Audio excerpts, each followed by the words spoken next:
Bon, j'ai à côté de moi donc Patrick Mzadeh. Patrick Mzadeh a été diplomate en Libye de 2001 à 2004, si je suis bien informé. Il se trouve qu'il a été donc diplomate, il a été ici, il a aussi été militaire, et il est maintenant chercheur. Je ne dis pas expert parce que les experts savent tout, et nous ne savons pas tout, mais les chercheurs savent beaucoup de choses parce qu'ils cherchent. Il est aujourd'hui chercheur, et nous allons essayer avec lui d'avancer un peu dans notre connaissance de ce pays. On en a eu quelques éclairs à travers les films qu'on vient de voir, qui ont chacun apporté, comme dans un kaléidoscope, des morceaux de connaissances, mais je crois qu'il va falloir qu'on aille plus loin, c'est pour ça qu'on est là. Si on regarde la Libye comme on la regarde à travers les journaux auxquels on a accès tous les jours, je dirais que grosso modo on a l'impression qu'il s'agit d'un pays dans lequel il y a eu une guerre terrible, dont il est mal sorti, dont il est sorti dans une sorte qu'on a l'habitude d'appeler un chaos, et que de ce chaos émergent deux centres de pouvoir, l'un à Benghazi, l'un du moins à Tobrouk avec une partie à Benghazi, une partie d'une petite ville voisine, un autre à Tripoli. Celui de Tobrouk est reconnu par la communauté internationale, celui de Tripoli ne l'est pas. Entre les deux, il y a un troisième pôle, appelons ça un pôle pour le moment, on entrera dans les détails tout à l'heure, qui est pour l'instant contrôlé par l'État islamique. Et puis autour de ces trois pôles gravitent une multitude de milices, de groupes, de tribus, de sous-groupes, qui font des alliances avec les uns et les autres, ce qui définit une situation extrêmement compliquée à décrire. C'est pourquoi d'ailleurs on dit en général qu'il s'agit d'un chaos. On dit un chaos quand on n'arrive pas à décrypter les intérêts qui font agir les uns et les autres. Alors ce qu'on retrouve aujourd'hui, par rapport à ce que vient de nous dire René, je dirais que c'était vrai il y a quelques mois, ça a évolué. Hein. Alors effectivement, on a eu en juin 2014 une coalition, un certain nombre d'alliances finalement entre un certain nombre de groupes et qui sont réunis en alliance. Donc ça a donné une alliance à l'Est et une alliance à l'Ouest. Alors ce qu'il faut bien savoir, ce qu'il faut bien avoir en tête, c'est que c'était des alliances de circonstances. Hein. C'est des alliances de circonstances, et je l'avais écrit à l'époque, qui étaient déjà profondément porteuses de division, pour la simple et bonne raison qu'en fait, en 2011, il n'y a pas eu une guerre civile.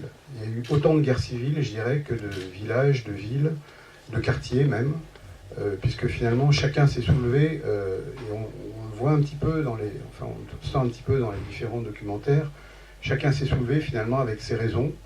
On a choisi un camp ou l'autre, parfois tout simplement parce qu'on avait des vieux antagonismes avec le village ou le quartier d'à côté, et du coup, l'un ayant choisi un camp, on a choisi l'autre. Voilà. Donc ça, faut bien avoir ça en tête. Je pense que c'est vraiment structurant, et si on ne comprend pas ça, effectivement, on ne comprend pas ce qui arrive aujourd'hui. Et j'ai écrit aussi un article dans le Monde diplomatique cette année, je crois qu'il est sorti en mars, qui s'appelait en Libye, ce n'est pas le chaos, c'est la guerre civile. Et effectivement, faut bien avoir à l'esprit que tous ces acteurs au niveau local, que ce soit les chefs de milice, les différents, tous ces petits chefs de guerre locaux, ont leur propre rationalité. C'est-à-dire que finalement, tout cela n'est pas irrationnel. Alors on peut se demander effectivement si la guerre en elle-même n'est pas irrationnelle, mais une fois qu'on est dans cette logique de guerre civile, chacun des acteurs, je dirais, poursuit un certain nombre d'objectifs qu'on peut discuter, et a sa vérité. Et on l'a vu aussi dans le premier documentaire, vous avez vu quand les gens en parlent, chacun a sa vérité. Finalement, les mères des jeunes d'Abou Slim qui sont emprisonnés par les milices ont leur vérité. Elles estiment que finalement il faut passer d'abord par la réconciliation, libérer d'abord leurs enfants, et puis ceux qui ont fait la révolution, ce monsieur qui a eu 7 enfants dans les brigades, estime que les kadhafistes doivent payer et ne doivent pas jouer leur rôle dans la Libye d'aujourd'hui. Donc finalement chacun a sa vérité, et je dirais tout ça pour aller à la situation d'aujourd'hui. Donc toutes ces situations locales ont fait qu'on a eu au niveau local des élites qui ont émergé, qui sont différentes d'une région à une autre en fonction des sociologies, en fonction, effectivement, si on était dans un camp ou dans l'autre. Parce que finalement, les camps qui ont soutenu Kadhafi ont retourné. On a eu de nouvelles élites qui sont arrivées après la guerre, qui étaient une petite minorité qui avait choisi le camp révolutionnaire, mais ces élites ont été balayées assez vite finalement. Et c'est l'ancienne élite locale, finalement kadhafiste, qui s'est repositionnée comme révolutionnaire de la 25e heure et qui a repris le pouvoir, donc avec la ferme intention ou pas de jouer un rôle dans la Libye nouvelle.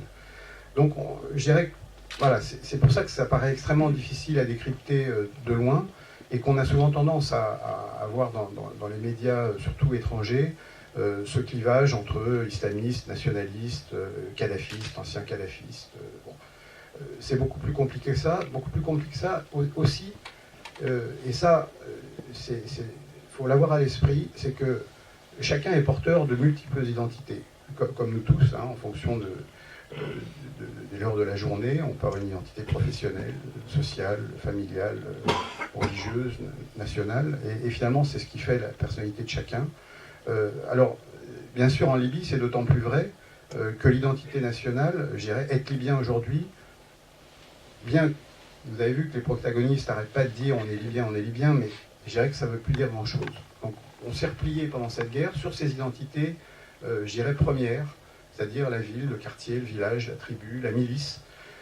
Et finalement, en fonction des heures de la journée, de l'interlocuteur, alors si c'est un journaliste étranger, on va lui dire qu'on est bien sûr révolutionnaire, qu'on est pour la liberté, contre la dictature. Si c'est un journaliste occidental, on va surtout pas trop dire qu'on est islamiste, parce qu'on sait que c'est quelque chose aussi qui passe bien et pour stigmatiser son adversaire, bien sûr, on va dire que c'est un islamiste, etc. Maintenant, les lignes de clivage, encore une fois, sont beaucoup plus grises, je dirais, quand on est à l'intérieur du pays. Et on se rend compte que finalement, tout ça, comme j'ai dit au début, les gens qui ont choisi un camp en 2011 l'ont fait, c'est pas péjoratif, par opportunisme ou pour des raisons parfois assez pragmatiques. Et c'est la même chose, ça a été la même chose en 2014. On a rejoint le camp de Tobrouk ou le camp de Tripoli, pas forcément parce qu'on était pro-islamiste ou pro-libéral, parce qu'on nous présente l'autre camp comme libéral. Donc vous voyez que c'est extrêmement gris. Et du coup, et j'en arrive à la situation actuelle, c'est que finalement, la situation qui prévalait à l'été 2014, je dirais, où on avait deux camps à peu près constitués, a déjà éclaté à partir du début de 2015, puisque les alliances à l'ouest ont éclaté, les alliances à l'est ont éclaté, et on a une multitude de fractions, que ce soit dans le camp de Tripoli ou de Tobrouk, qui commencent déjà à s'affronter. Enfin, ces dernières semaines, il y a eu des affrontements à Tripoli, notamment entre milices de Misrata et milices de Tripoli, mais à l'intérieur de Misrata, on a également Misrata qui est un grand pôle révolutionnaire, c'est une ville qui a joué un rôle important pendant la Révolution, où il y avait entre guillemets une union sacrée à la chute du régime, et où tout a éclaté aussi. Alors ça peut s'expliquer sociologiquement, si vous voulez, c'est que finalement l'absence d'autorité au niveau national et l'éclatement du pays au niveau national, c'est aussi avec la perpétuation de la logique de guerre, je dirais, par capillarité, est descendu jusqu'au niveau local. C'est-à-dire que finalement, les petits chefs locaux qui ont émergé en 2011 ont déjà perdu le pouvoir parce qu'on a une multitude de dissidences à l'intérieur. Parce que, tout simplement, Misrata n'était pas homogène, par exemple. On avait des marchands, on avait les vieilles élites bourgeoises, on avait des gens qui étaient plus religieux, on avait des gens qui étaient ni l'un ni l'autre, mais qui, au hasard de la Révolution, ont eu une légitimité militaire parce que c'est des gens qui sont battus et qui estiment qu'ils veulent leur part du gâteau aujourd'hui. Donc, si vous voulez, c'est un petit peu la lutte, je dirais plus que la lutte pour des idéologies, c'est la lutte pour le pouvoir. Et bien sûr, ces acteurs locaux vont mettre en avant une idéologie, mais je dirais que l'idéologie n'est pas centrale. Comme elle n'était pas centrale en 2011, on n'était pas... vous l'avez vu aussi, les gens le disent, on n'était pas essentiellement contre Kadhafi. Bon, voilà, le vieux, beaucoup en avaient marre, ça faisait 42 ans qu'il était là. Mais je dirais que beaucoup de choix se sont faits, finalement, au fil de la guerre. Et des gens qui étaient, jusqu'au mois de mai-juin, en se disant, finalement, on va voir, peut-être le système va évoluer, Saïf a des bonnes idées, etc. Ça, c'est des choses universelles. Quand ils ont vu que les choses basculaient en juin, on changeait de camp, et puis finalement, au mois de juillet-août, c'est souvent eux qui sont réclamés les plus révolutionnaires et les plus, je dirais, les plus... Alors, et on le voit aussi dans le film, à un moment donné, on vous parle des révolutionnaires de la première heure, les opportunistes, et ça, bien sûr, hein, comme dans tout... Enfin, on l'a vécu dans notre histoire de France aussi, hein, on a des gens, bien sûr, qui ont fait des choix, et maintenant, les clivages se font aussi en fonction de est-ce qu'on était révolutionnaire du 17 février ou alors du 20 octobre. Hein. Donc voilà, alors les élections, on pourra y venir aussi, c'est intéressant parce que je pense qu'il y a eu cette idée aussi qu'on a souvent enfin, en Occident, c'est que bon, la situation n'est pas stabilisée. On le voit bien en 2012. On ne l'a pas vu dans le documentaire en 2012, mais si vous voulez, moi j'y étais à cette période-là, justement, et je veux dire, toutes les milices, enfin, tout le monde avait des armes. Hein, finalement, il n'y avait pas d'État. Hein, donc c'est un miracle qu'on ait pu organiser d'ailleurs des élections sans État. Donc c'est vrai que du coup, à l'étranger, on a eu ce sentiment, voilà, la coalition de Mahmoud Djibril allait gagner, les religions perdues. Bon, je dirais que tout ça, pour moi, c'était une illusion. Et à l'époque, je l'ai dit aussi, hein, j'ai dit qu'effectivement, Mahmoud Djibril avait tout simplement fait un travail sur les tribus, que n'ont pas fait les islamistes, parce que les islamistes sont plutôt implantés en zone urbaine. Donc, finalement, les gens qui ont voté pour Mahmoud Djibril n'ont pas voté parce qu'ils étaient contre les islamistes. Ils ont voté parce que leur chair a été cooptée par le parti de Mahmoud Djibril, et donc il leur a dit qu'il fallait voter Mahmoud Djibril.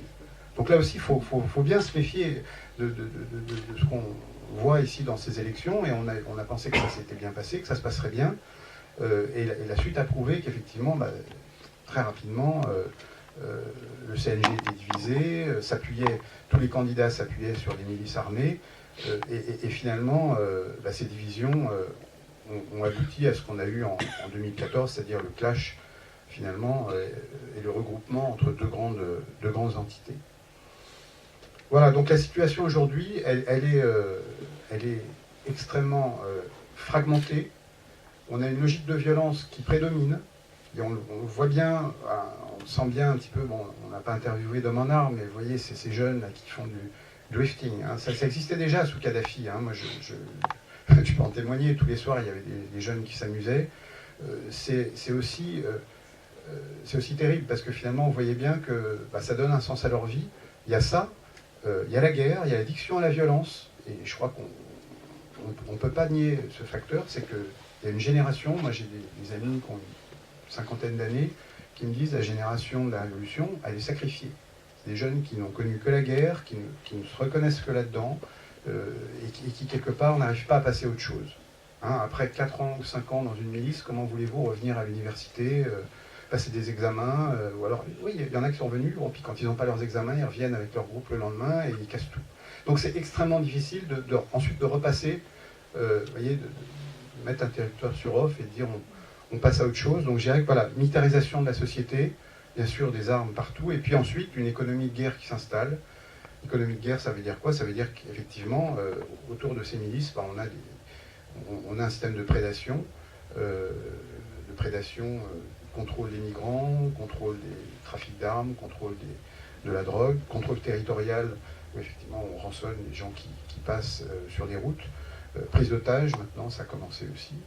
Hein, donc voilà, on est dans une situation avec absence totale d'État, un fractionnement à l'infini des identités, comme j'ai dit, et donc bon, comment on peut sortir de là? Peut-être on y reviendra sur les questions, mais pour terminer sur la situation d'aujourd'hui, on a eu, ce qui est central, on a eu une médiation des Nations Unies, donc il y a depuis 1 an ce qu'on appelle un dialogue politique. Donc les deux parties se parlent, enfin tout le monde se parle finalement. Maintenant ça bute toujours sur la nomination d'un gouvernement d'union nationale, puisque c'est l'objectif de ce dialogue. Et là on voit bien que les plus extrêmes dans les deux camps font en sorte qu'à chaque fois qu'on arrive près d'un accord, ils font en sorte de faire capoter l'accord. Que disons, une petite minorité n'a pas intérêt justement à ce qu'il y ait un gouvernement, un État qui se reforme, parce que ce serait la perte bien sûr de leurs pouvoirs locaux. Donc soit ils s'allient à ce gouvernement, et à ce moment-là ils veulent avoir le plus de poids possible, et s'il n'y a pas quelqu'un de leur camp ils font sauter le truc, et on a bien vu qu'en fait, ça a capoté finalement sur les noms. Voilà, sur les noms des gens. C'est-à-dire, finalement, on était arrivé quasiment au mois de juillet à un accord, et puis quand il a fallu mettre la liste, voilà, chacun n'avait pas un cousin dans la liste, ou la personne qui voulait bien, donc c'était sans fin. Et du coup, la nomination du gouvernement national a éclaté. Alors s'ajoute à cela la question du diplomate. Alors maintenant, on en fait un bouc émissaire du diplomate espagnol qui était en charge de ce dialogue pour les Nations Unies, dont un journal anglais a révélé un conflit d'intérêts avec les Émirats. Je rappelle que là aussi, il y a bien sûr des pays étrangers qui soutiennent chacun leur camp. Hein. Les Émirats soutiennent les gens de l'Est en ce moment.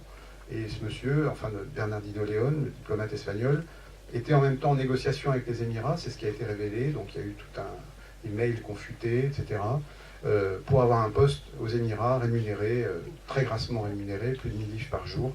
Donc, bien sûr, a posteriori, ça porte atteinte à son action, puisque tout le monde l'accuse, en tout cas les gens de l'Ouest maintenant l'accusent d'avoir été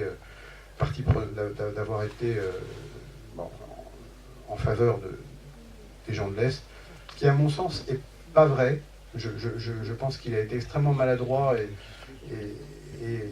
enfin, c'est une grave erreur, mais dans son action, je ne pense pas qu'il ait favorisé un camp ou l'autre.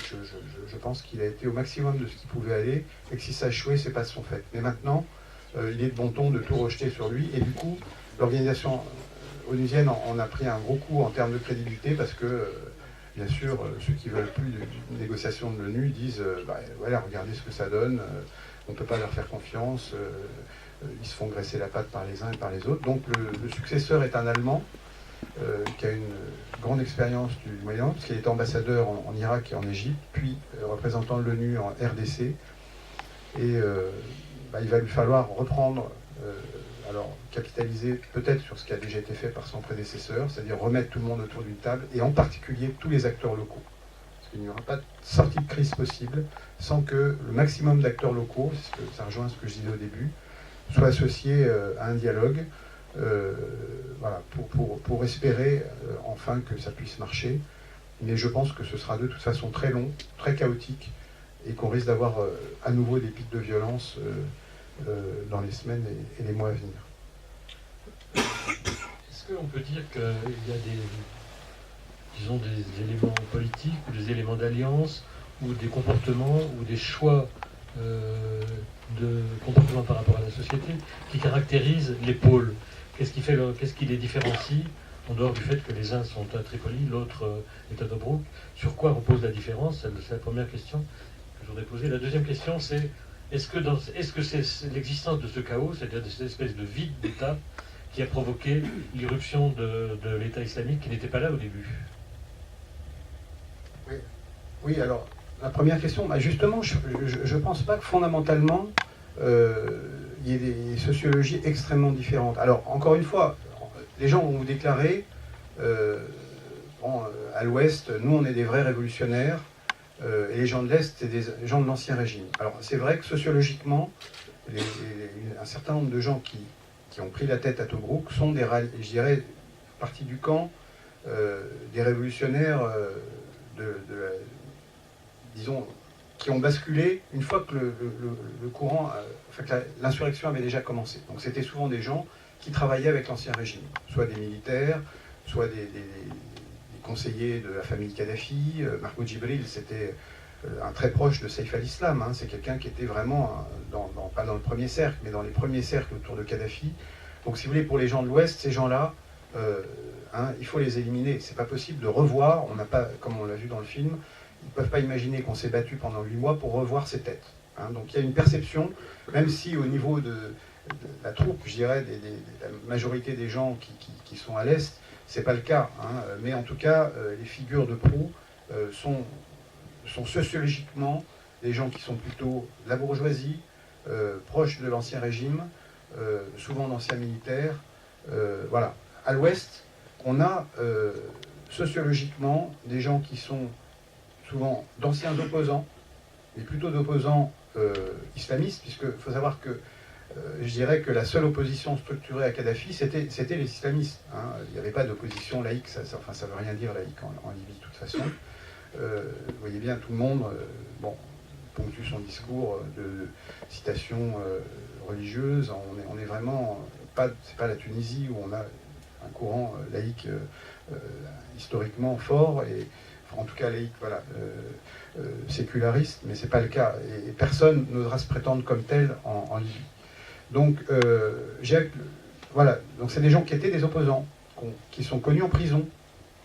Hein, ça c'est important, les solidarités de prison c'est très très important. Donc c'est des gens qui se connaissaient avant, soit frères musulmans, soit groupes islamiques libyens du combat, qui ont pu certains combattre à l'étranger, parce qu'en fait, oui, à l'époque, ils sont partis parce qu'ils étaient recherchés en Libye, et ils sont retrouvés, certains en Irak, certains en Afghanistan, et ils sont revenus. Mais je dirais que c'est pas pour ça que ça en fait des djihadistes. Maintenant, certains ont repris le costume cravate et donc sont entrés en politique. C'est des gens qui sont de catégorie sociale plutôt inférieure, c'était des petits commerçants. La première catégorie, les gens comme Mahmoud Djibril, c'est des gens qui ont une fortune énorme, qui étaient des hommes d'affaires, qui travaillaient entre les Émirats, le Qatar, la Libye. Donc, et les autres, c'était plutôt des gens qui sont ancrés localement, plutôt dans les villes. Hein, c'est des petites bourgeoisies citadines. Voilà, ça c'est un petit peu pour essayer de faire ressortir la sociologie des deux grands camps. Maintenant, comme je l'ai dit tout à l'heure, après, on a aussi des fractionnements à l'intérieur qui font que c'est pas si clair, mais on pourrait le schématiser un petit peu comme ça. Alors, les uns se présentent comme les vrais révolutionnaires, les autres comme les contre-révolutionnaires, entre guillemets. Alors, c'est vrai que il y a une certaine logique dans ce qu'ils vont vous dire. Maintenant, encore une fois, il faut faire attention à ce que les gens vont essayer de faire valoir comme identité, et puis ce qui sont réellement. Mais je pense que c'est assez pertinent de le voir comme ça. Alors maintenant, pour l'émergence de l'État islamique. Alors, d'abord, je dirais que dans ce deuxième camp dont j'ai parlé, on l'a pas vu en 2011, parce qu'en 2011, on avait BHL qui nous a présenté toute l'équipe, y compris Mahmoud Djibril, Mustafa Al-Jalil qui se présentait, vous vous souvenez, on est laïque, on voyait déjà la Libye. Mais ça c'était une infime minorité de l'insurrection libyenne. Je dirais que l'insurrection libyenne, notamment à l'ouest, les gens qui étaient en clandestin au début, et puis qui sont partis en Tunisie, puis qui ont monté des maquis, qui ont été soutenus par le Qatar, enfin toute cette partie de l'insurrection, je dirais, c'est des gens, effectivement, qui étaient d'anciens opposants islamistes. Donc ils n'avaient pas du tout la même vision de la Libye post-Kadhafi que les autres. Mais je dirais que pendant la guerre, voilà, chacun a fait sa guerre en fonction des zones, et puis on attendait patiemment que les choses se terminent pour pouvoir là, vraiment avancer ses cartes. Et même pendant la guerre, je dirais qu'il y a eu une grosse rivalité entre les deux camps, notamment en ce qui concerne la captation des armes, puisque chacun avait son approvisionnement. Nous, on soutenait un camp avec les Émirats, et le Qatar soutenait l'autre. Donc, dès, je dirais, mars-avril 2011, la ligne de fracture était déjà en train de se dessiner entre les deux grandes composantes de l'insurrection, qui s'appuyaient elles-mêmes chacune sur des petits fiefs locaux. Donc, finalement, et c'est principalement à l'Est, à Benghazi, dès les premiers jours, on a eu un certain nombre de chefs historiques. Donc on avait le CNT, le fameux Conseil national de transition, c'était des gens qui étaient la première catégorie dont j'ai parlé. Les anciens proches de Kadhafi, les anciens juges, les anciens militaires, donc c'était d'anciens notables, qui ont fait ce conseil et qui ont été, je dirais, l'interlocuteur principal de la communauté internationale. Et les gens qui ont dirigé sur le terrain l'insurrection, c'était plutôt les gens qui étaient d'anciens opposants avec une expérience militaire. C'est eux qui ont conduit le combat. Donc très vite, vers le mois de mai-juin, ces gens-là ont demandé l'accès, la reconnaissance politique qui correspondait à leur poids militaire dans l'insurrection. Bon, ils l'ont obtenu, je dirais, pas vraiment. Donc en fait, ils sont tournés vers une stratégie qui a consisté, je je dirais, à noyauter les institutions. C'est-à-dire à rentrer avec leur... Finalement, ils s'appuyaient, puisque, bon, ce qui faisait qu'on existait en octobre 2011, c'était la force des milices qu'on avait derrière soi. Donc en fait, en 2011, je dirais qu'ils ont intégré de façon virtuelle le ministère de la Défense, en cours de reconstruction, et le ministère de l'Intérieur, en se disant, voilà, on avance nos pions, on prend des postes, hein, et puis ensuite, voilà, on prend date. Donc finalement, ces chefs de milice islamistes, je dirais que je parle de chefs. Les chefs étaient souvent islamistes, les jeunes qui adhèrent à ces milices n'étaient pas forcément, c'est pas des gens qui étaient travaillés, qui avaient une conscience religieuse, ils allaient vers un chef parce qu'il était courageux, ils le connaissaient de réputation, parce qu'un cousin y était, ou un voisin y était, donc souvent ça se faisait comme ça finalement l'adhésion au Katiba, c'était pas du tout par idéologie, mais voilà, donc une fois qu'ils y étaient, ils suivaient leur chef. Et donc ces chefs, je dirais, ces figures, parce que ce sont devenus des héros, des figures de la Révolution, avec une vraie légitimité révolutionnaire et militaire, se sont vus attribuer en 2012 des fonctions, je dirais, régaliennes, c'est-à-dire qu'ils sont vus attribuer des fonctions de sécurité à Benghazi, garder l'hôpital Al-Jalal, l'hôpital de Benghazi, faire la police dans la rue, etc. Donc, de facto, ils se sont retrouvés intégrés, je dirais, dans les pseudo-institutions en cours de construction. Et finalement, bon, ça a monté comme ça, et là, ils se sont retrouvés, bien sûr, en opposition avec les gens de l'Ancien Régime, anciens policiers qui voulaient, là aussi, reprendre leur service, et donc on a eu des vagues d'assassinats qui peuvent avoir été le fait de ces islamistes, ou aussi d'anciens kadhafistes. Tout ça est très compliqué, ou de règlement de compte, finalement. Mais à Benghazi, c'est devenu très très vite invivable. Bon. Et là, bien sûr, le choc ne pouvait que se produire avec un certain nombre d'autres milices, et c'est ce qui s'est passé tout au long de 2012, 2013, 2014, avec une montée des règlements de compte à Benghazi, et donc une prise de pouvoir dans certains quartiers de ces milices, ainsi qu'à Derna.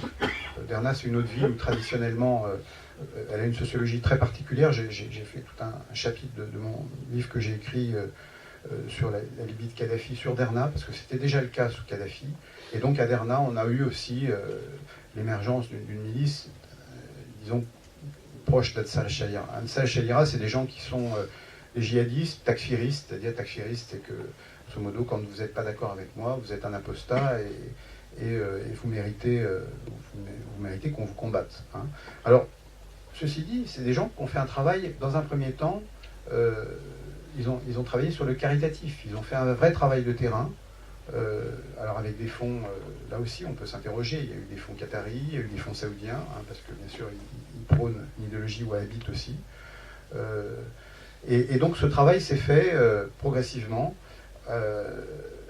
pendant plusieurs années. Alors, parallèlement à ça, un certain nombre de jeunes, bien sûr, qui appartenaient à ces katibas, quand on a eu l'émergence vraiment la guerre civile en Syrie a pris une dimension importante aux alentours de 2012-2013, ils se sont dit finalement, ce qu'on a réussi en Libye, on va aller le faire en Syrie, et donc on va porter la guerre maintenant, on va rejoindre les milices, dans un premier temps, Jabhat al-Nusra, c'est-à-dire c'est la milice qui était proche d'Al-Qaïda à l'époque, hein, en Syrie, et donc ils sont partis là-bas. Et là aussi, si vous voulez, il s'est passé finalement en Libye ce qui s'est un petit peu passé en Syrie, c'est-à-dire que progressivement, l'État islamique, donc on ne va pas refaire ici l'histoire de l'État islamique, mais qui est né en Irak, qui ensuite a émergé en Syrie, de par son ancrage territorial, a pris le pas sur Jabhat al-Nusra, sur l'ancienne milice djihadiste qui existait avant, parce qu'il était plus efficace en termes de communication, il avait un ancrage territorial, il était plus moderne, je dirais. Al-Qaïda, c'était déjà has-been. Donc et finalement, un certain nombre de combattants sont passés de Jabhat al-Nusra vers l'État islamique en Syrie. Et quand ils sont revenus en Libye après la prise de Mossoul, et surtout après la crise de 2014, le juin 2014, où on a eu cette division entre deux clans, un à l'ouest et un à l'est. Ils sont revenus en Libye, et là, ils ont fait allégeance à l'État islamique. Vous voyez, donc, je dirais qu'on n'a pas de rupture idéologique, on a une radicalisation, effectivement, et puis un changement de nom qui correspond finalement au groupe qui, à un moment donné, peut être le plus efficace pour faire valoir ses vues ou pour l'emporter. Vous voyez, donc ça s'est fait, je dirais, graduellement. Et bien sûr, ça s'est fait parce qu'il n'y avait plus d'État. Hein, à partir du moment où vous aviez déjà un ancrage territorial et vous aviez des armes et des hommes sur quoi vous appuyer, bah, ces gens-là, finalement, ont réussi à Derna à s'implanter, à Benghazi aussi. Et troisième ville où ils sont implantés, c'est Sirte. Hein, alors pourquoi Sirte? Là aussi, il faut faire du micro-local pour comprendre, parce que Sirte, c'était la ville de Kadhafi. Alors non pas que c'est les kadhafistes forcément qui sont venus dans l'État islamique, mais en fait, quand la ville, vous avez tous vu ces images, enfin, voilà, c'est Kadhafi, Sirte a payé le lourd tribut de la Révolution, c'est qu'en fait, c'est une ville qui a été quasiment rasée, et finalement, il n'y a pas eu de milice locale forte qui a émergé de Sirte, puisque c'était les vaincus, donc on leur a rien laissé. Hein. Donc finalement, Sirte, c'est devenu un ventre mou, avec quelque part des gens de Misrata qui sont venus rétablir l'ordre et occuper, mais c'était des gens qui étaient considérés comme des occupants, hein, qui n'étaient pas issus de la ville. Et quand un certain nombre de gens, là aussi, soit de Misrata, soit de Benghazi, sont arrivés en instaurant, enfin en prenant le pouvoir au niveau local et en s'appuyant sur des jeunes aussi, parce qu'ils avaient des moyens financiers, ben, ils ont réussi effectivement à s'implanter à Sirte. Là aussi, c'est pas idéologique, c'est souvent très conjoncturel, et simplement une fois qu'ils y sont, bah, c'est extrêmement difficile de les déloger, parce que quand je parlais tout à l'heure des éclatements, c'est que même à l'intérieur de Misrata, vous savez, ce qu'on a chez nous, vous l'avez en Libye, c'est-à-dire on va avoir un jeune d'une famille qui va partir en Syrie, hein, qui est d'un cadre dont la communauté ou la famille n'est pas du tout sympathisante, et puis qui ensuite va revenir extrêmement radicalisé et qui va décider de créer son groupe. Alors c'est des gens qui... Ça c'est nouveau, c'est extrêmement nouveau dans la région. C'est ça aussi qu'on voit en Libye, c'est le meurtre du père. C'est qu'en fait, les jeunes n'ont plus envie de suivre les anciens. Bon, là on le voit un peu dans le sud, les structures locales se tiennent, on dit... Voilà, le cher parle, on écoute ce que va dire le cher, mais dans beaucoup de communautés, ça a éclaté. C'est-à-dire que les jeunes, maintenant, voilà, ils ont fait la révolution et ils considèrent qu'ils n'ont plus de leçons de compte à rendre. Donc c'est extrêmement compliqué en termes de valeurs et de tissu social, justement, à reconstruire. Donc on a des gens, là aussi, même de villes qui sont censées être contre l'État islamique, où individuellement ils sont partis, et en Syrie, où ils se sont radicalisés, ils sont dans une milice, et donc ils vont arriver à agréger autour d'eux un certain nombre d'autres combattants pour, au niveau local, arriver à construire leur petit fief. Voilà, donc je ne sais pas si j'étais assez clair, mais c'est comme ça que je crois que c'était assez clair. Ce qui m'intrigue, c'est d'imaginer ce qui peut arriver après. Est-ce que ce pays a vocation à être complètement disloqué en différentes factions, ou à être une espèce de zone grise dans le genre de la Somalie, c'est-à-dire avec une multitude de guerres civiles permanentes qui dureront tant que les gens auront intérêt à se battre? Bah, écoutez, malheureusement, depuis 2011, je suis un peu sûr d'oiseau de mauvais augure, parce que j'étais pessimiste assez vite quand j'ai vu la tournure que prenaient les événements dès les premiers jours, et je le suis toujours assez. Alors je ne peux pas vous dire avec certitude, hein, le pire n'est jamais certain, mais si vous voulez, il y a des tendances structurelles, il y a des tendances lourdes. Et les tendances lourdes, bah, hélas, je dirais, parce que je vous dis, j'ai passé plus de 4 ans dans ce pays, et donc j'ai laissé quand même une part de moi-même, donc ça me fait de la peine aussi de le voir dans cet état. Je dirais que les tendances lourdes, je parlais de la violence, je parlais de l'économie des milices, de l'absence d'État. Je dirais que ces tendances, c'est des tendances qui se renforcent, qui s'auto-renforcent. Et reconstruire un État, bah on le voit bien, c'est quelque chose qui est extrêmement long, qui se fera peut-être pas, parce que finalement, on voit bien qu'il y a des situations de facto qui font que des régions arrivent à fonctionner quasi en autonomie, et donc est-ce qu'elles ont intérêt à revenir dans un système d'État central? Je ne sais pas. Ça va, en tout cas, ça prendra très longtemps. Je pense qu'effectivement, la Somalie peut être un élément de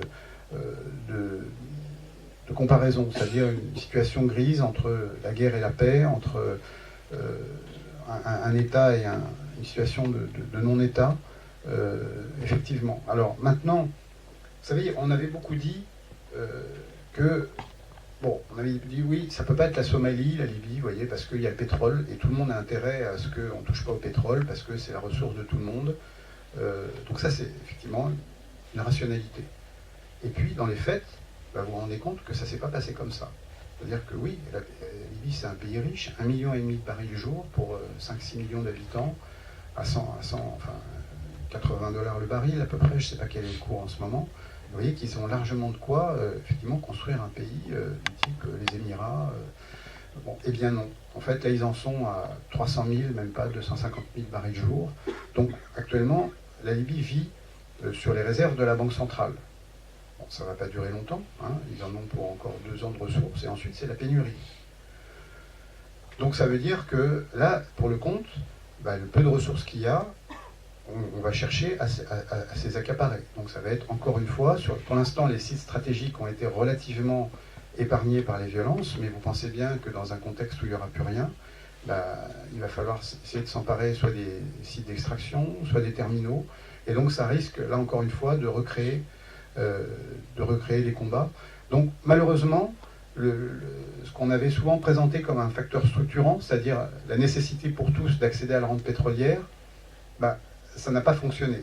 Et on voit bien que la Libye s'achemine vers un système qui est effectivement assez proche. Enfin, je ne vais pas faire des comparaisons, mais c'est vrai qu'on peut comparer par certains aspects avec ces seigneurs de la guerre, etc., avec ce qu'on retrouve en Somalie, puisqu'en Somalie, n'oublions pas que ça fait 30 ans que ça dure. Et là, bon, je pense qu'il faudra au moins 2 générations pour pouvoir voir des jeunes qui auront peut-être une autre vision, c'est-à-dire notamment la question de la réconciliation nationale, mais pour l'instant, on en est extrêmement loin. Il faut savoir que, moi, ce qui me frappe quand je vais en Libye, c'est aussi cette omniprésence des martyrs. C'est-à-dire que maintenant, tout le monde, sur son téléphone portable, quasiment, a une photo de martyr, quoi. Vous avez des gamins de 12-13 ans qui se baladent avec des photos de cadavres. Donc enfin, je ne suis pas psychologue, mais je pense que c'est quand même extrêmement violent. Hein. Donc, et ces gens-là, ça c'est pas non plus propre, c'est assez spécifique de l'Iran et de l'islam chiite, mais on n'avait pas avant cette tradition du martyr et ce culte du martyr dans les pays arabes sunnites. On l'a eu un petit peu en Irak, et puis maintenant. Et on voit bien que ça, c'est quelque chose qui est... bah oui, ça me fait peur, parce que effectivement, chaque fois qu'on va là-bas, on vous montre ça, et on vit là-dedans le martyr, la vengeance. Donc c'est une espèce de violence mimétique qui fait que... bon, et à côté de ça, parce qu'il y a quand même des côtés positifs, il faut aussi pas être totalement négatif, je pense qu'il y a quand même beaucoup de gens qui voudraient... On l'a vu, ces femmes, en fait, vous imaginez leur situation aujourd'hui, hein, elles y ont cru, elles ont voulu... Bon, donc des gens qui aspirent à vivre comme tout le monde, dans la sécurité, mais malheureusement pour l'instant, je pense que c'est pour ça qu'opposer toujours la société civile avec les milices ou les combattants, là aussi, on a eu ça dans les médias à un moment donné chez nous, on avait la société civile, les méchants miliciens, on a eu les méchants kadhafistes et les révolutionnaires, après on a eu la société civile contre les miliciens, maintenant les islamistes contre les libéraux, et en fait c'est pas si simple que ça, vous le voyez bien, dans chaque famille, les familles sont divisées. Vous avez des familles dont les miliciens font vivre maintenant. Les fils amènent de l'argent. Donc voilà, la maman qui a des enfants dans une milice, oui, elle va peut-être vous tenir un discours, mais en même temps, derrière, voilà, c'est pas si simple. Donc c'est extrêmement imbriqué. Et c'est ça le propre, je dirais, d'une guerre civile, c'est qu'au sein d'une famille, vous ne pouvez pas isoler le fils qui est dans la milice et le reste de la famille qui vit avec ça, parce qu'effectivement, les ressources de l'État, je rappelle qu'il y avait 1,5 million de fonctionnaires sous Kadhafi. Ça ne voulait rien dire être fonctionnaire, c'est qu'à partir du moment où vous étiez issu, vous aviez un diplôme d'enseignement supérieur, vous aviez un poste, vous étiez nommé à une fonction, c'était virtuel, hein, les gens n'y allaient pas, mais c'était une rente à vie. Donc vous aviez 1,5 million de personnes en Libye qui avaient une rente à vie, et puis tout ce qu'elle allait avec. Pour ça aussi, une des raisons pour lesquelles le régime a tenu aussi longtemps, c'est que vous aviez un régime qui se sucrait pas mal au passage, mais qui redistribuait quand même. Ça voulait dire des maisons, des voitures, et tout le monde. À un moment donné, ils le disent aussi, ils disent on a tous profité du système. Voilà. Donc maintenant, ils vont tous vous dire on n'a pas vécu pendant 42 ans, mais voilà, là on a aussi, il faut refouler un certain nombre de choses, donc on ne va pas vous dire ça, mais finalement, c'était ça, dans chaque famille, vous aviez des gens qui profitaient du système, et très peu sont les gens qui bon, et on ne va pas leur jeter la pierre, de toute façon, ils n'avaient pas le choix. Donc maintenant, beaucoup de gens qui, y compris, se sont battus en 2011, bah, s'en vont. Voilà. Vous avez une nouvelle vague d'immigration, ceux qui ont les moyens, ceux qui se sont servis au lendemain de la Révolution, parce qu'il y a eu des fortunes qui sont faites, hein, bien sûr, dans les premiers mois après la chute du régime, vont en Tunisie, vont en Égypte en attendant. Donc il y en a une première qui étaient les kadhafistes, et puis maintenant les gens qui se disent bah, je ne vois pas l'avenir pour mes enfants pour l'instant, et donc je pars un peu en attendant que ça s'arrange. Voilà. Il y a une dernière question que je voudrais poser avant qu'on donne la parole à la salle, c'est pour un chercheur, éventuellement pour un journaliste qui serait réellement curieux, comment peut-on travailler en Libye? Est-ce que c'est facile, disons, d'avoir accès à des gens qui sont des sources fiables et de se faire une idée de la réalité de la situation? Alors, je dirais, moi, si vous voulez, les méthodes que quand j'étais diplomate en Libye, d'abord j'avais la chance d'avoir un ambassadeur exceptionnel qui me laissait sortir dans le pays. Bon, malheureusement, il n'y en a pas beaucoup. Hein. Maintenant, les gens veulent que leur personnel soit dans leur bureau pour faire des notes, parce que Paris demande des notes. Moi, j'avais un ambassadeur qui me laissait partir, donc j'ai pu partir dans le pays et notamment rencontrer. Finalement, j'avais une grande liberté de mouvement. Hein. J'ai travaillé aussi en Syrie, et pour comparer avec le régime syrien, où j'avais toujours des vestes en cuir derrière moi, où que j'aille, en Libye, finalement, j'ai réussi à discuter avec tous les gens. Donc, ma méthode de recherche, et c'est ce que j'ai essayé de décrire dans mon livre, c'est de parler avec les gens. Alors, ce n'est pas des sources répertoriées, mais c'est avec le maximum pour essayer de comprendre justement. Parce que finalement, ce que j'ai compris assez vite, c'est que j'apprenais rien à Tripoli, j'apprenais rien avec les officiels, j'apprenais rien en lisant la presse officielle, si ce n'est qu'en regardant les rubriques nécrologiques ou les résultats sportifs, parce que c'est les seuls, comme à l'époque de l'Union soviétique, c'est les seules rubriques où finalement il y avait quelques informations qui sortaient, notamment des noms, des choses comme ça. On pouvait savoir un petit peu qui faisait qui, et puis... mais sinon, voilà, donc j'ai assez vite compris que passer mon temps dans les cocktails à Tripoli, j'apprendrais rien, et donc je partais, puis je partais dans le désert, je passais des semaines, et là j'ai appris beaucoup. Voilà, ceux qui ont lu mon livre, vous verrez que j'ai essayé de le montrer. Et je dirais que la même méthode, un petit peu, qui était celle des soviétologues, hein, à l'époque de l'Union soviétique, c'est une méthode vraiment de la mosaïque, j'ai continué à la mettre en œuvre aujourd'hui. Alors certes, j'ai des contacts, mais je dirais que ce n'est pas les chefs de milice qui m'apprennent des choses. Voilà. Oui, alors je peux les rencontrer, ils vont me sortir leur discours officiel, leur vérité officielle, mais je dirais que c'est en parlant avec le maximum de gens qu'on arrive à peu près à se faire une idée un petit peu...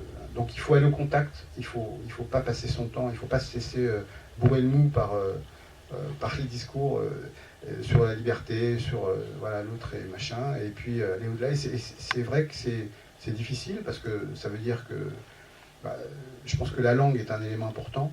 Enfin, travailler dans un pays arabe sans pratiquer l'arabe, ça veut dire que voilà, les discussions autour, vous ne les comprenez pas, vous avez toujours besoin d'un traducteur à côté qui va vous traduire ce qu'il veut bien.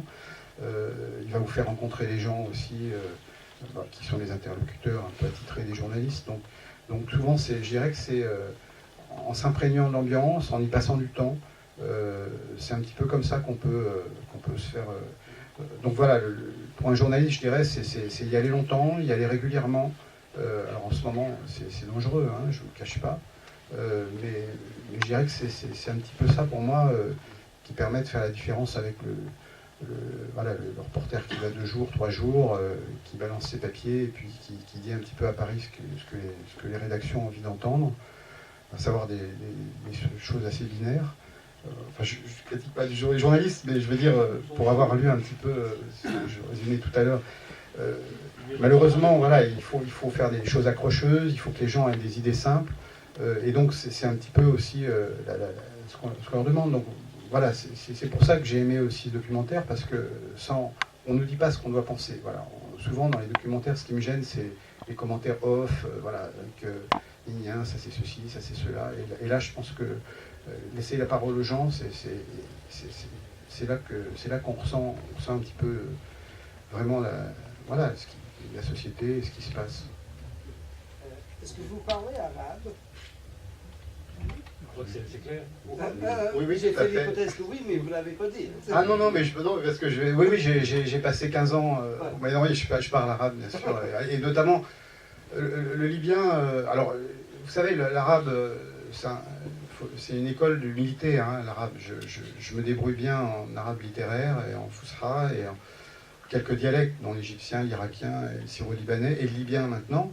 Mais je dirais que quand je suis arrivé en Libye, voilà, puis vous avez certaines expressions, quand les gens parlent vite en argot entre eux, je ne vais pas vous dire que je comprends tout, hein, mais en tout cas, je comprends le sens, je comprends, et puis je peux m'exprimer, et donc en libyen, voilà, je peux comprendre.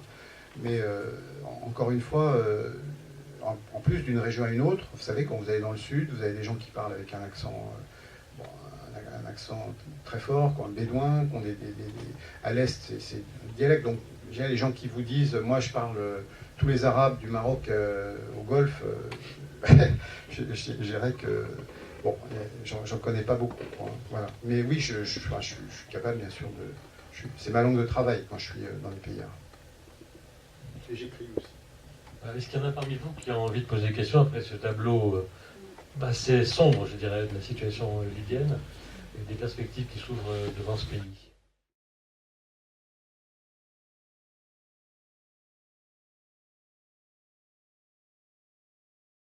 Alors écoutez, d'abord, les États-Unis, je pense que, vous savez, les États-Unis, les États-Unis, le président Obama est arrivé au pouvoir d'abord sur quand même quelques grandes idées, c'était de ne pas remettre l'Amérique dans une nouvelle guerre, et notamment une nouvelle présence militaire au Moyen-Orient. Donc son idée, c'était de se retirer d'Afghanistan, se retirer d'Irak, et il l'a fait. Hein. Alors après, on peut discuter de tout ça, mais en tout cas... et puis sur l'Iran, il a tenu à conduire une négociation, il a été au bout, contre l'avis de beaucoup de gens, y compris au Moyen-Orient, hein, et je pense que ça témoignait de finalement de se dire que la guerre était la pire des solutions. Donc et notamment, alors, les États-Unis, en Libye, ça veut dire quoi? Bon, d'abord, les États-Unis sont intervenus au début, mais c'était l'OTAN, finalement, qui est intervenue dans cette guerre. Mais les États-Unis la nouvelle stratégie, c'est la guerre from behind. Hein. Donc, c'était un petit peu ça. Ils étaient en soutien logistique, renseignement, mais ils n'étaient pas en pointe sur la Libye. Et donc, je crois qu'encore moins... Parce que, si vous voulez, après, ça veut dire quoi, faire quelque chose hein, dans un pays où vous aviez 100 000 hommes en armes, ça voulait dire envoyer des hommes sur le terrain. On est bien d'accord. Hein. Ça voulait dire désarmer les milices. Ça voulait dire faire la guerre. Donc, pour désarmer 100 000 hommes, c'était reparti comme en Irak, hein, aux grandes années, sur un territoire qui est 2 fois et demi grand comme la France, vous avez vu les immensités. C'était au bas mot 300 000, 400 000 hommes, donc on était reparti. Et avec aucune chance enfin aucune garantie de réussite, puisque j'ai pas souvenir qu'aucune opération majeure dans cette région, y compris en Somalie, hein, se soit soldée par un grand succès. Donc, et puis en plus, les Libyens n'en voulaient pas. Les autorités, le CNT à l'époque, qui était l'autorité reconnue, et la majorité des Libyens ne voulaient pas de troupes étrangères sur leur sol. Donc voilà, maintenant, qu'est-ce qu'ils auraient pu faire de plus? Je dirais qu'une fois que le coup était parti, c'était extrêmement difficile. On voit bien que la communauté internationale, via l'ONU, a soutenu le processus électoral. Les dames le disent à un moment donné, on a eu des formations, on a eu des... Donc, je dirais que Moi, la thèse des gens qui me disent maintenant, bon, ça n'a pas marché parce qu'on n'a pas fait assez, je suis extrêmement sceptique. Je crois qu'il faut arrêter de penser aussi que l'Occident est omnipotent et qu'on va arriver à reconstruire des États comme ça. Ou alors, il faut revenir au temps des colonies. Hein, à ce moment-là, on revient à l'époque où on administre les populations et puis on les met sous tutelle. Voilà, et simplement, voilà, on n'est plus au 19e siècle ni au 20e. Et je pense que c'est une époque révolue. Alors la dernière je dirais, exemple de ce type de choses, on l'a eu au Kosovo, au Timor. Hein. Maintenant, il faut savoir que Kosovo, c'était grand comme un département français. Il a fallu 200 000 hommes à peu près, dont une partie est toujours, pour arriver à peu près je dirais, pas administrer, mais donc, voilà, et encore. Donc vous imaginez un pays 2,5 fois grand comme la France avec des hommes en armes. Donc moi je pense que tout simplement, une fois que c'était parti, alors après on peut y revenir. Moi je faisais partie des gens qui en 2011 étaient, enfin voilà, je l'assume, j'étais pas du tout pro-kadhafiste. Hein, si vous lisez mon livre, vous le verrez. Mais je faisais partie des gens qui étaient extrêmement réservés, voire opposés à la façon dont on est intervenu en 2011. Voilà, ça s'est fait. Je pense qu'il aurait fallu absolument chercher une option négociée, notamment un cessez-le-feu, très vite. Et peut-être que dans les premiers jours, ça n'aurait peut-être pas marché, hein, mais en tout cas, on n'a pas essayé parce que Nicolas Sarkozy voulait sa guerre. Voilà. Donc là, j'ai assez dit. Maintenant, je travaille là-dessus pour un autre ouvrage et j'ai beaucoup enquêté. Finalement, 3 jours après le début de l'insurrection, le 20 février, sa religion était déjà faite, il avait décidé d'intervenir. Donc, on n'en était pas à 5000 morts, hein, comme on nous l'a dit, on en était à 150, y compris les soldats de Kadhafi. Donc, encore une fois, je pense qu'à ce moment-là, on aurait pu éviter le pire, c'était la guerre civile. Hein, alors, c'est peut-être... c'est pas glorieux, c'est pas... voilà, BHL disait qu'il fallait mourir pour la révolution, que c'était formidable. Bon, maintenant, on voit ce que ça donnait. Je pense que la guerre civile, c'est la pire des choses qui puisse arriver. Et penser qu'elle s'arrêterait avec la mort du dictateur et la chute du régime, je pense que c'était extrêmement naïf. Soit naïf, soit effectivement cynique. Mais en tout cas, je pense qu'une fois que le coup était parti, et qu'on avait cette guerre civile qui s'était engagée, vous l'avez vu, il y avait des familles qui étaient divisées. C'était pas les méchants d'un côté, voilà, et puis c'était beaucoup plus gris que ça. Et ça, si vous relisez les médias et les gens qui osaient dire le contraire en 2011, mais vous étiez stigmatisés comme pro-Kadhafi. Voilà, donc c'est pour ça que je pense que c'est avant qu'il faut réfléchir. Une fois que le coup est parti et il faut savoir encore une fois aussi une autre chose, c'est qu'à partir du moment où il y a une intervention militaire étrangère, vous radicalisez les positions. Moi j'ai connu beaucoup de Libyens qui n'étaient pas pro-kadhafistes, qui sont rentrés dans des milices à partir du moment où l'OTAN a commencé à bombarder. Parce que bien sûr ça a nourri la propagande de Kadhafi, qui disait on est attaqué par un pays étranger. Hein, voilà. Donc, si vous voulez, y compris la logique de BHL aussi, vous avez toute la propagande du régime qui a dit que c'était un agent d'Israël, etc., etc. Donc ça a fait que vous avez, des deux côtés, ça a renforcé les jusqu'au-boutistes dans le camp de la Révolution, parce qu'ils se disaient que de toute façon, quoi qu'ils fassent, on les soutiendrait, ils iraient jusqu'au bout. Donc l'option militaire devait primer, et au début, c'était pas non plus acquis. Il y avait des gens qui se parlaient, vous savez, c'était des familles, encore une fois, tout le monde avait le portable de tout le monde, et jusqu'au mois de mars, voilà, les gens se parlaient encore. À partir du moment où le temps est arrivé, forcément, des deux côtés, ça se radicalise. Donc là, on fermait la porte. Enfin, c'est beaucoup plus dur de se réconcilier. Parce que, on l'a pas vu dans le film, mais beaucoup de gens disent aussi aux autres, c'est vous qui avez fait venir les étrangers dans la guerre. C'est à cause de vous si on en est là. Et donc, après, vrai ou pas, c'est les perceptions des gens. Et donc, je pense que... bon, on va pas refaire l'histoire, hein, maintenant c'est fait. Mais je crois qu'une fois que le coup était parti, en octobre 2011, je ne vois pas ce qu'on aurait pu faire de plus, avec le mandat qu'on avait et puis la situation qui prévalait en Libye.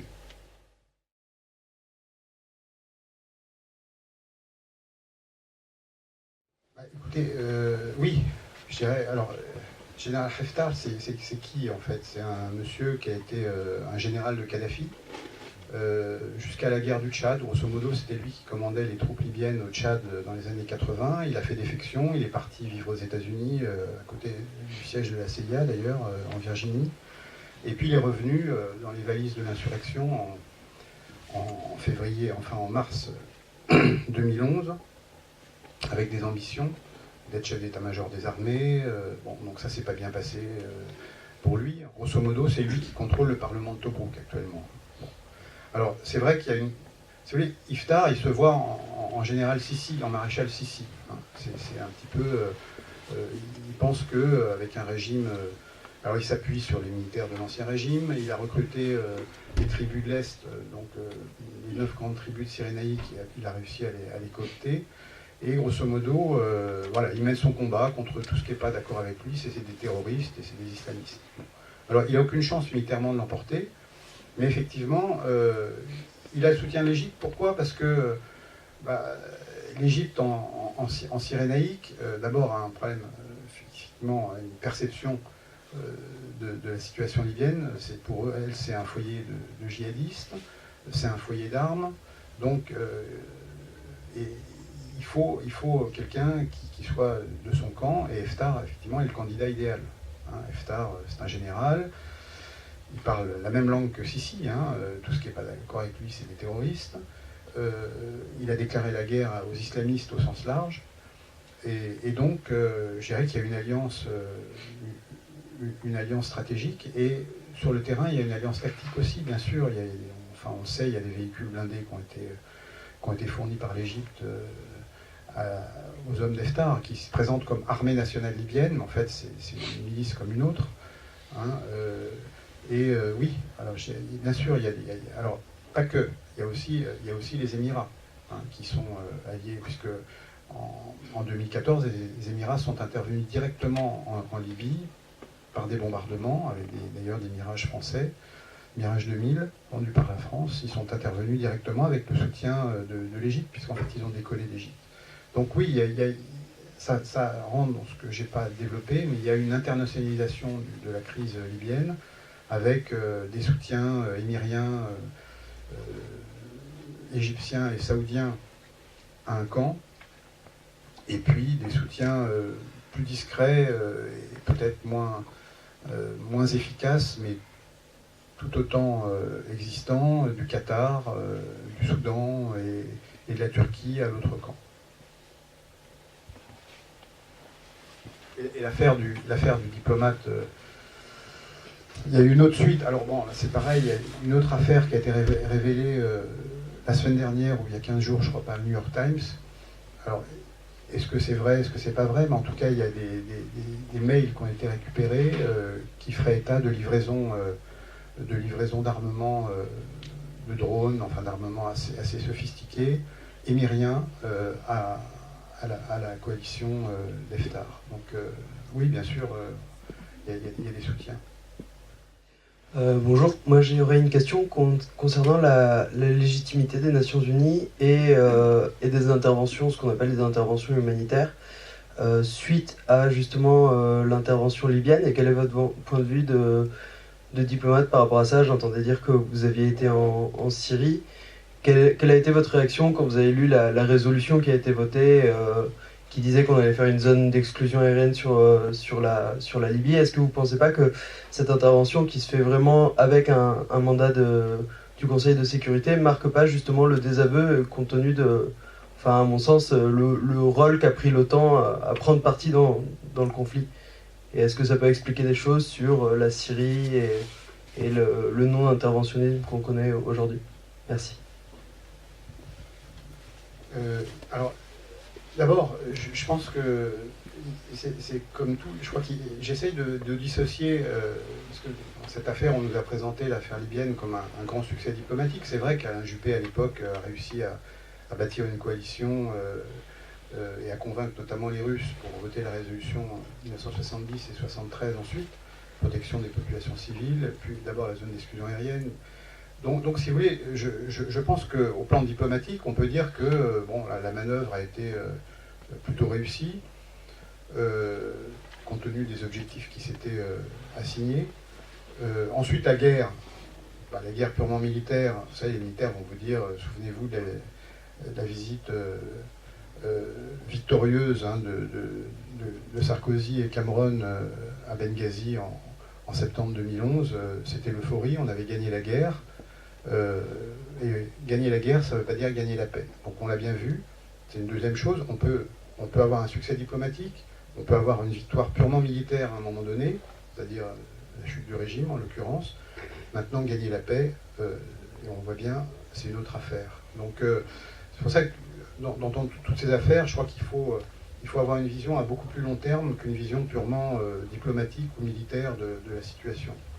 Alors, oui, bien sûr, alors, la zone d'exclusion aérienne, bon, d'abord, là, c'est plutôt symbolique parce que l'aviation de Kadhafi était déjà coulée au sol, il n'y avait plus d'aviation. Donc, bon, effectivement, bon, si ça pouvait rassurer les rebelles, enfin, les insurgés à l'époque, la zone d'exclusion aérienne, bon, ça rentre dans le mandat de protection des populations civiles. Maintenant, on voit bien que la guerre telle qu'elle est menée a dépassé le mandat.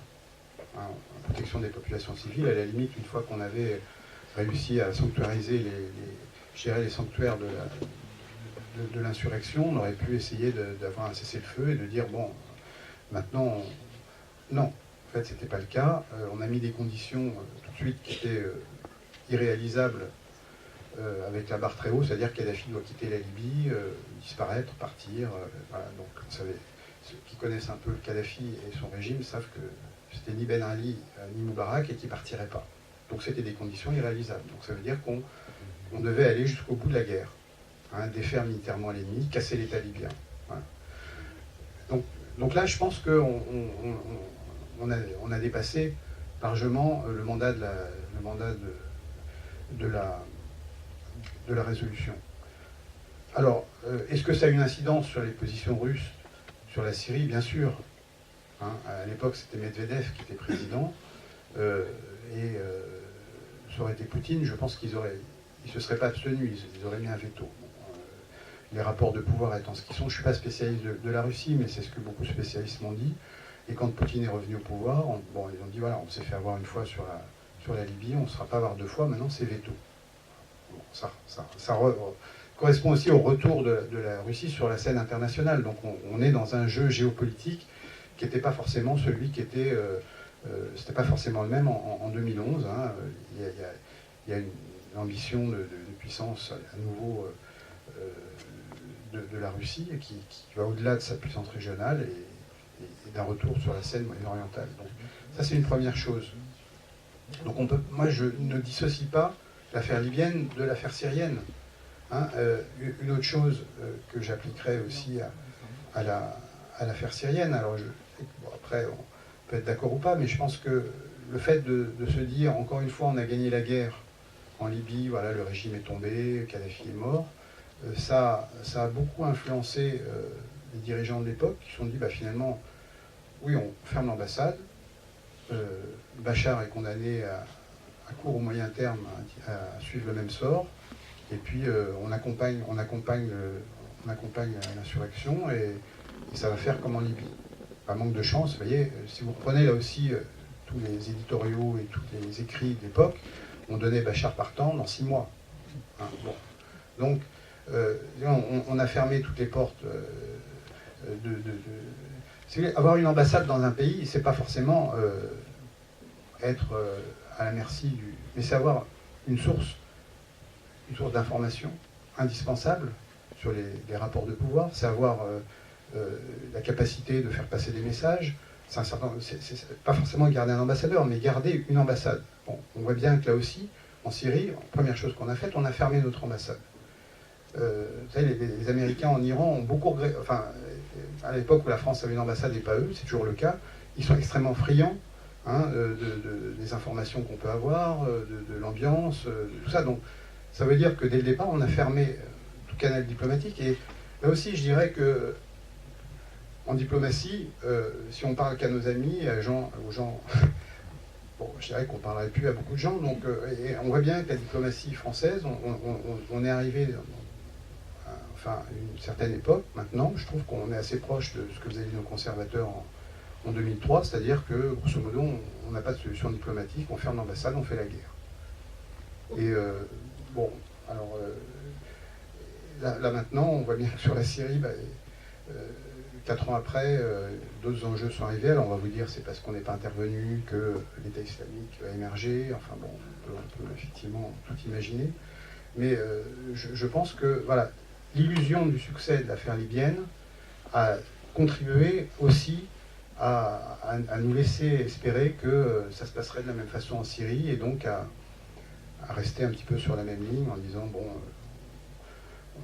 on va jusqu'au bout de la guerre et on soutient l'opposition, bon, pas par une intervention militaire directe parce que on n'avait pas de résolution au Conseil, les Américains ne voulaient pas y aller, mais on les a soutenus, on les a soutenus aussi.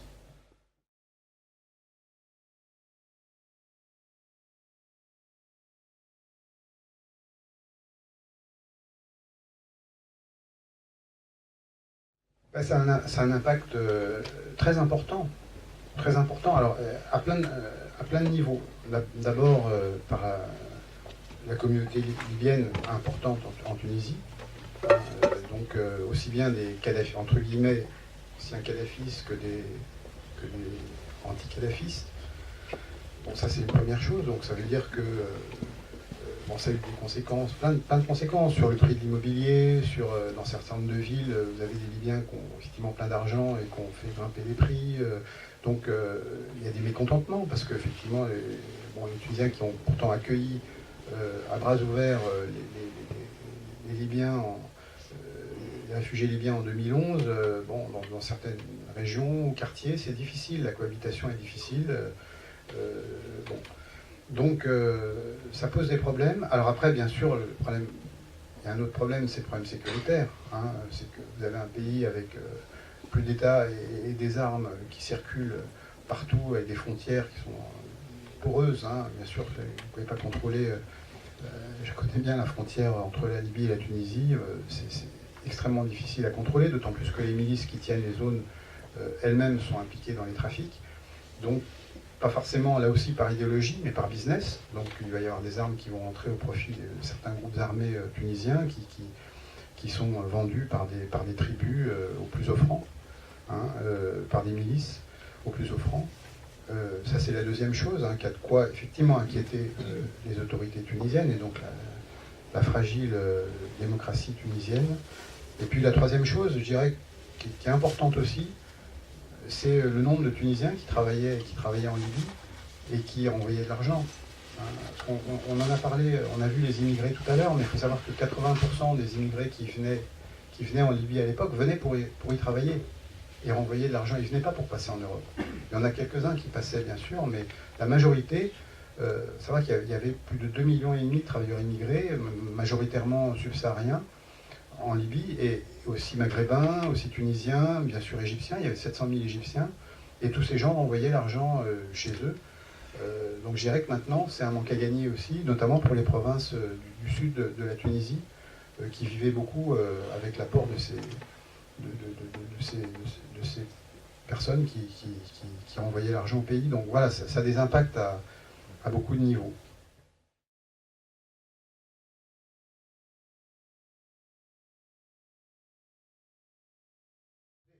Vous savez, c'est un petit peu des... Voilà, il y a un système d'aspiration. On va vers, je dirais, l'aspirateur qui est le plus puissant. Pour l'instant, c'est vrai que c'est la propagande et la centralité de la Syrie et l'Irak au plan, je dirais, de l'imaginaire. Hein. C'était des califats, c'était des terres historiquement centrales pour l'islam et l'histoire de la région. Donc c'est vrai que... Et puis on se bat contre un dictateur, vous voyez, il y a toute une... en tout cas des raisons qui font qu'effectivement pour l'instant les gens vont plus en Syrie, c'est un territoire assez grand. Encore une fois, comme j'ai dit, ils ont vraiment territorialisé leur présence. En Libye, c'est des petites poches pour l'instant, et si on regarde bien, à Derna, ils sont fait maître d'or par les tribus, par une autre tribu locale, enfin par une autre partie de la population. Donc la partie n'est pas du tout gagnée. À Sirte, bon, ils tiennent, mais c'est extrêmement fragile. Le jour où Misrata décide sérieusement d'attaquer, ils font pas, je dirais enfin, militairement, ils n'ont pas la capacité de tenir. C'est pour ça qu'ils n'ont pas la capacité non plus, pour l'instant, de s'étendre en dehors de ces zones plutôt bien localisées. Alors ils peuvent faire des attentats, ils peuvent faire quelques actions ponctuelles, mais je dirais que c'est un petit peu comme en Irak finalement. La zone de l'État islamique en Irak, c'est grosso modo les zones sunnites. Et depuis un an, ils n'ont pas élargi leur zone d'implantation. Donc je dirais qu'en Libye, pour l'instant, il y a des Tunisiens, il y a des Égyptiens, ils essayent de recruter des Touaregs et des gens du sud, puisqu'en fait Sirte, c'est vraiment la voie vers le sud. Donc la propagande, là aussi, on le voit dans certaines vidéos où ils font des appels en langue tamashek et en amazigh, donc ils essayent effectivement de recruter des populations. Maintenant, je sais pas, enfin je suis pas dans les papiers du ministère de l'Intérieur, hein, mais je n'ai pas entendu parler en tout cas qu'il y avait des Français pour l'instant qui allaient se battre en Libye. C'est pas, encore une fois, c'est pas glamour, si vous voulez. En face, vous avez un dictateur, vous avez en Libye, c'est bon, c'est plus compliqué que ça. Ils vont se battre contre une autre milice. Donc, pour l'instant, c'est pas encore un foyer, c'est pas encore un aspirateur à candidat au djihad. Maintenant, c'est vrai que les Tunisiens y vont, mais souvent, ils y allaient comme c'était un transit vers la Syrie. C'est-à-dire que finalement, ces points d'ancrage en Libye étaient des zones de redépart pour les emmener, pour les faire s'entraîner et les emmener en Syrie. Ce qui ne veut pas dire qu'il n'y a pas des Tunisiens, des Irakiens et des Égyptiens aussi qui sont revenus en Libye pour essayer de structurer un peu ces mouvements. Mais à ma connaissance, pour l'instant, ce n'est pas le cas. Alors maintenant, je ne sais pas de quoi l'avenir est fait, mais dans l'imaginaire collectif, on est plutôt dans la périphérie. Donc, c'est vrai que les gens maintenant iront plutôt. Alors, voilà, on l'a vu pour le Mali. Il y a aussi on pense des gens qui sont français qui sont partis au Mali. Donc pourquoi pas la Libye, mais on n'a pas non plus beaucoup de gens d'origine libyenne. Donc je sais pas. Pour l'instant, je dis non. Maintenant, à l'avenir, on peut pas dire de quoi sera fait l'avenir.